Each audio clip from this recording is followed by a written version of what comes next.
Imagine unplugging your brain from the internet forever. Wow. Yeah, just going completely dark. Right. And doing it with absolutely no backup plan. That is terrifying. It really is. In a world where, like, every single move you make, every calorie you consume, and every risk you take is calculated and optimized by an algorithm, is walking away reckless? Or is it, the only conceivable way to actually be free?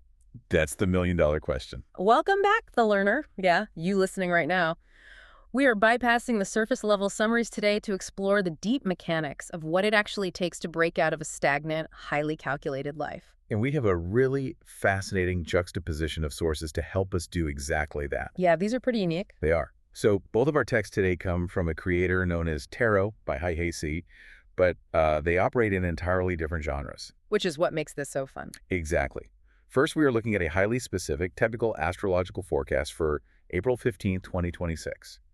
And this details a new moon in the sign of Aries. Oh. And then the second is a piece of speculative sci-fi titled StoryScope, First Step Protocol. And that one is set just 2 days later, on April 17th. So we have a celestial map of planetary transits on one hand, and then this gritty cyberpunk story about a runaway corporate operative on the other. Quite the mix. Right. And our mission for this deep dive is to decode how these two seemingly disconnected texts combine to answer one massive universal question, which is, do you need a perfect plan to move forward? Or do you just need an honest first step? It's a question that challenges, honestly, a lot of our modern conditioning. What grounds our analysis today is that both of these texts, regardless of the language they use, they're exploring the exact same underlying mechanism. Yeah, they're basically blueprints for a fresh start. They really are. They break down the anatomy of how a person breaks free from stagnation.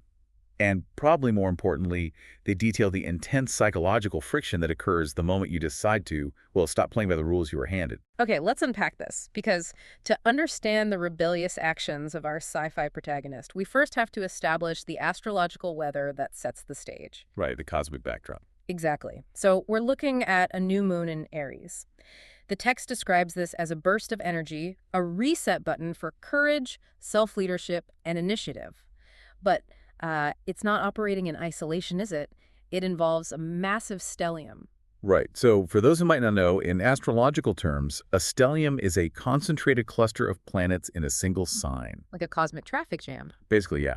This specific text notes that there are 8 planetary objects lined up in assertive, independent Aries. 8. That's huge. It's intense. We have Neptune, Mercury, Mars, Saturn, Eris, Chiron, the sun and the moon. Mm-hmm. They're all packed into this one sign known as the initiator. So 8 celestial bodies all trying to express themselves through the fiery filter of Aries at the exact same time. The analogy that comes to my mind, it isn't just an engine running hot. It's like, imagine having a car with 8 different steering wheels. Yeah, all being controlled by different drivers, trying to steer the exact same car at the exact same moment. That is a much more accurate way to look at the tension here. It feels like that runaway horse the text mentions. Exactly. Let's break down why those specific drivers create so much urgency. So you have Mars, the planet of action, and the sun representing core identity. So a lot of forward momentum. Right. That alone is a really strong drive to move. But then you add Saturn, the planet of structure and restriction, which basically wants to build walls. Oh, so putting the brakes on. Exactly. Yeah. Then you add Neptune, which dissolves boundaries and creates illusions. And crucially, you have Eris, the dwarf planet, associated with discord and disruption. Wow, so they're all just fighting each other. The friction comes from the disruption of Eris and the dissolving effect of Neptune stripping away the structural comfort of Saturn. It forces that raw, primal drive of Mars right to the surface. So the core mandate here is spontaneity over meticulous planning. Yeah, definitely. The universe is essentially demanding action as a prerequisite for clarity, rather than, the other way around. Right, because the forecast explicitly states we do not need a flawless plan. And that's so counter to how we usually operate. We usually think we need to know the destination before we take the first step. Right. I need to know where I'm going before I leave the house. Exactly. But this alignment is arguing the opposite mechanics. Clarity arrives because we act, and because we learn something from the actual physical reality of that action. Which perfectly transitions us from the abstract mechanics of astrology into the physical world. I mean, what does that action over planning actually look like? Yeah, let's look at this story. That's where the sci-fi piece, First Step Protocol, steps in. We are introduced to our protagonist, Kael. He is standing at the edge of this unregulated zone called Sector 9. A very dangerous place to be. Right. And he is in the process of walking away from his entire existence as an operative for Helix Dominion. And let's be clear about what Helix Dominion is. The text describes it as a corporate intelligence lattice that monitors behavior, models risks, and optimizes outcomes. So Big Brother on steroids. Basically, it is an entire ecosystem built on predictive modeling. There's no wasted motion, but there's also no uncertainty, and therefore no real autonomy. And Kael just decides he's done. He physically severs his connection. And the text does a really great job describing the physiological shift here. His internal HUD, his heads-up display full of helix overlays, threat assessments, and optimal pathing, it just goes completely dark. The silence must have been deafening. Yeah, the visual noise just vanishes. What replaces it is raw, unfiltered sensory input. He suddenly hears the hum of distant generators in Sector 9. He feels the physical grit under his boots. He's actually in his body for once. Exactly. He becomes acutely aware of the irregular rhythm of his own heartbeat. And he steps into this unregulated zone and immediately meets a woman named Mira. She's an independent. And she warns him. What does she say? She tells him that by leaving his highly optimized life without putting a replacement pattern in place, he hasn't just left, he's triggered a cascade. Which is the logical consequence of breaking a predictive model, right? You become an unpredictable variable. Right. But wait, so Kael just unplugs his entire optimized, secure life with zero backup plan. That's what it looks like. I mean, I get the desire for rebellion, but we are talking about a guy walking into a gritty, unregulated wasteland. How is that not just incredibly reckless? Doesn't he owe it to his own survival to have some sort of safety net before he jumps? What's fascinating here is that Mira addresses that exact assumption in their dialogue. When Kael makes himself visible to the unregulated systems by stepping out, Mira notes his lack of a plan. She calls it bold or reckless. And Kael's response? He replies, same thing, depending on timing. Let's look at the mechanics of what Helix Dominion represents. It is the ultimate embodiment of that meticulous plan the astrology text warned us about. Oh, I see where you're going with this. Yeah, Mira explicitly notes that the Helix control architecture uses behavioral anchors and subconscious constraints. So the plan itself is a trap. Okay, I follow the concept of behavioral anchors abstractly, but practically speaking, if he starves in Sector 9 because he didn't pack rations or plot a secure route, his theoretical freedom doesn't mean much, right? It doesn't, but that is the survival panic the new moon in Aries forces you to confront. Think about it. If Kael had taken the time to calculate a safe route, gather rations, and map out a secure existence in Sector 9, what tools would he have used to do that calculation? Well, he would have used his Helix internal HUD. He would have used their risk modeling software. Precisely. Any backup plan he could have made would have been calculated using the very system he is trying to escape. Oh, wow. He would simply be extending the Helix parameters into Sector 9. You can't use the Master's tools to dismantle the Master's house. So Kael realizes that the only way to genuinely sever the connection is to make a raw, uncalculated step. Exactly. He is enforcing the exact mandate of the Aries stellium. He is acting honestly in the present moment to gain clarity. He's choosing a physical reality that feels unfinished over a simulation that guarantees survival. It's a leap of faith based on mechanics, not just hope. Right. But, walking away from a highly structured life is never a clean break.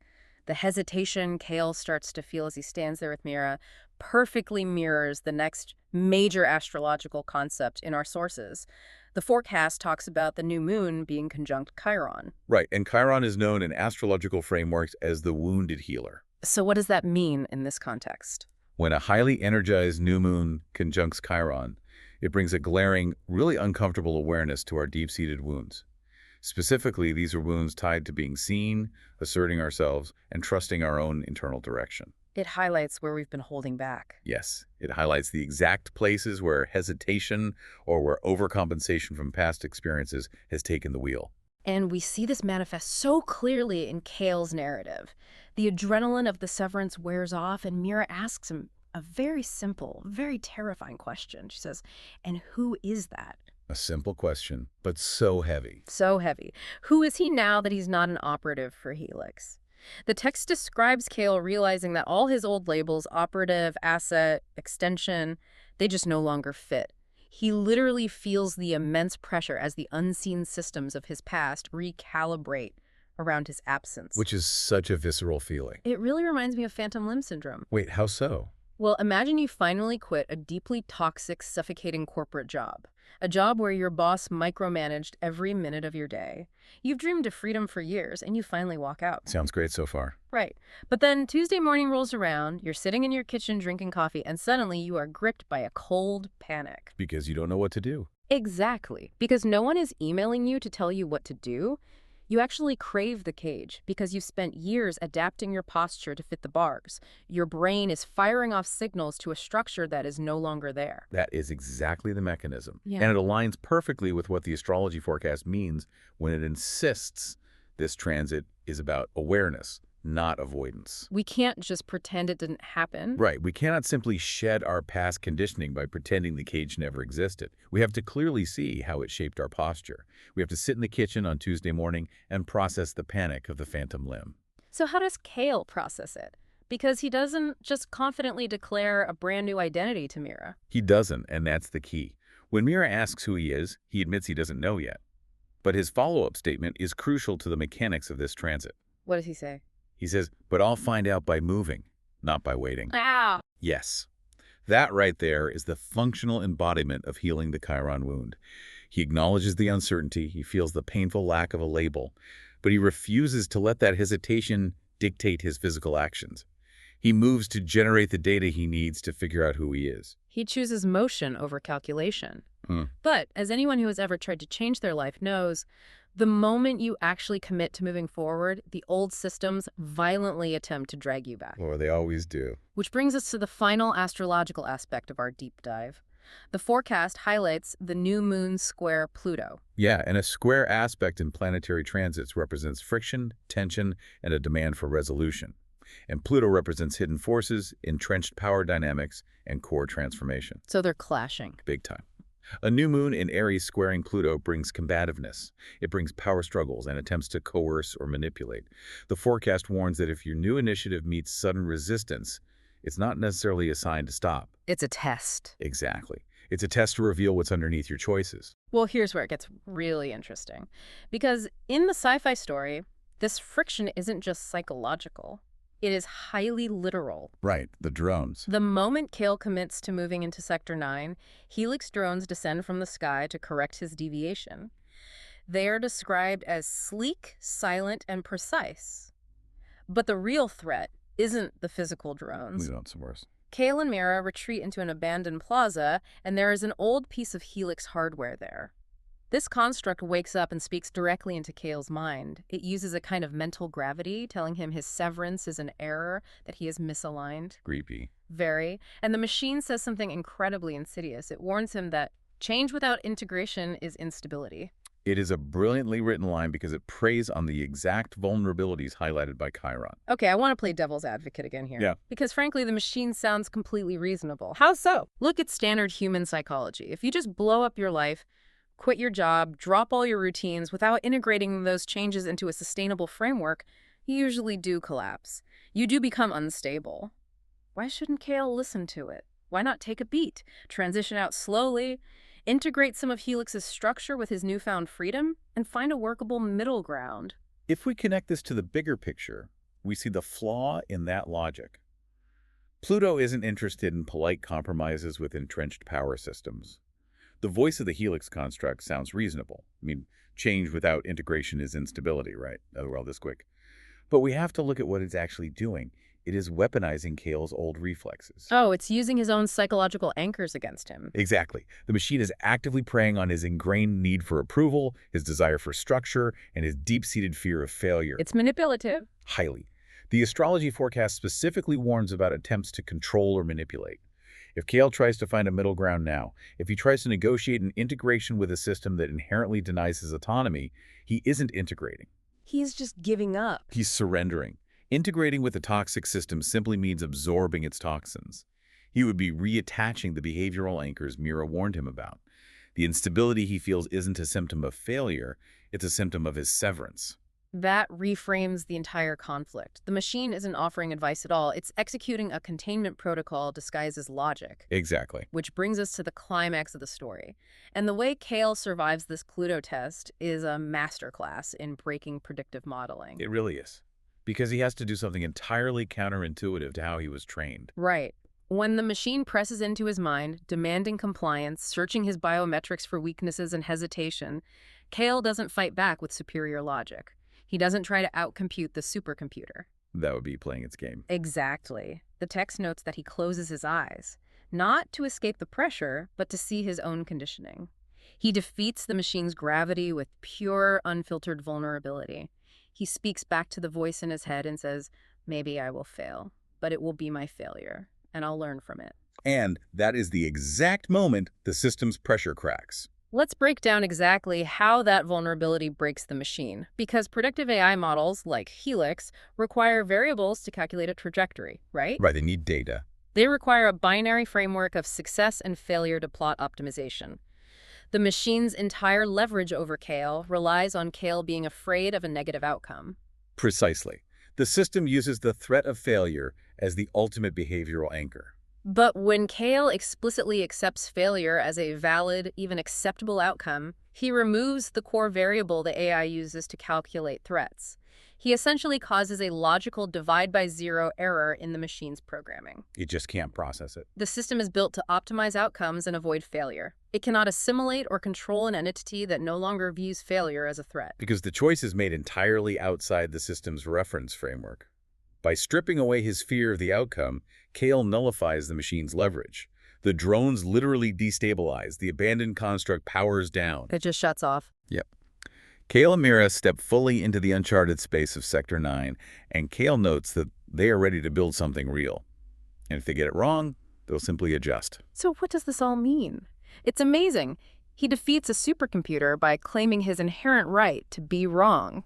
This raises an important question regarding how we define success in our own lives. We spend so much energy trying to avoid failure at all costs, meticulously planning every step to ensure a positive outcome. We want guarantees. We do. But that hypervigilance traps us in our own versions of the Helix Dominion. We become optimized but stagnant. Safe, but stuck. Right. The astrological text explicitly advises us to stay grounded and adjust where needed. By refusing to ask the system who he is supposed to be, and by accepting that his uncalculated first step might lead to a mistake he will simply have to learn from, Kael achieves the ultimate goal of the Aries stellium. True self-leadership. Yes, he achieves true self-leadership. He takes ownership of his direction, not because his direction is guaranteed to be right, but because the direction is guaranteed to be his. Exactly. The system shatters, because you cannot control someone who is willing to own their own failures. This highlights exactly why it is so valuable to examine diverse, highly specific sources side by side like this. I mean, an astrological forecast and a piece of speculative cyberpunk fiction might seem worlds apart. You really do on the surface. But together, they give us completely different lenses to examine universal truths. The planetary transits of Aries, Chiron, and Pluto provide the psychological architecture. They explain the why we feel the immense pressure to break free, why the phantom limb of our past conditioning hurts so much, and why our old systems fight so hard to drag us back. And the sci-fi narrative provides the visceral how. It shows us what that astrological tension actually looks like in motion.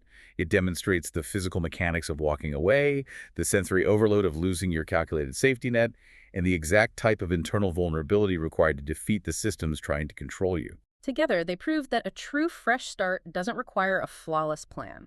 A flawless plan is just another control mechanism.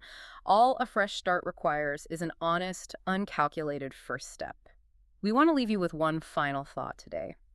Something to mull over as you navigate the structures of your own life. Think about the expectations you feel pressure to meet. One's keeping you stuck. Right. Think about the safe predictive models you use to avoid risk and your own desperate need for a flawless, foolproof plan before you act. Now, I want you to imagine if the Helix Dominion of your own life, all those external pressures and calculations, suddenly went offline right this second.